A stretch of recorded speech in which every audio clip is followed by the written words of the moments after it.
মাজলুমের দোয়া। মাজলুম যদি আল্লাহর দরবারে হাত উঁচু করে, ওই হাতকে আল্লাহ কখনো ফেরত দেয় না।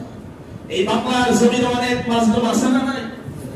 অনেক মা তার নার্সেরা দরকে হারিয়েছে, অনেক স্বামী, অনেক স্ত্রী তার প্রেমময় স্বামীকে হারিয়েছে, অনেক সন্তান তার বাবাকে হারিয়েছে। এরকম ঘটনা এই জমিনে ঘটছে না ঘটে নাই? ঘরে থাকলে খুন খুন, বাইরে বাইরে ঘুম। একটা ভয়ের মধ্যে এই দেশের মানুষ জীবন অতিবাহিত করছে। কোরআনের মাহফিল করতে হলে পারমিশন লাগে।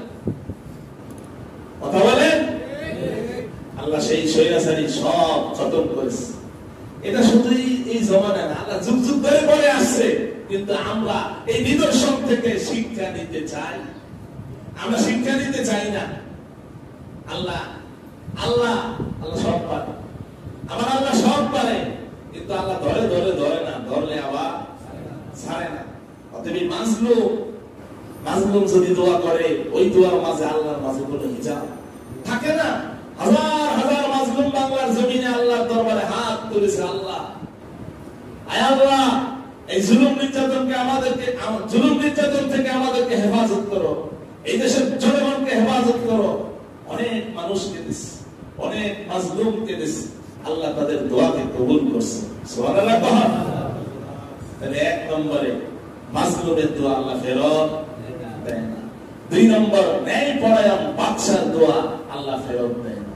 ন্যায় পরায়ণ বাদশা, ইনসাফওয়ালা বাদশা, ন্যায় নিষ্ঠার সাথে যারা দেশ পরিচালনা করে, রাষ্ট্র পরিচালনা করে, সুশাসন কায়েম করে, তাদের দোয়া আল্লাহ ফেরত দেয়।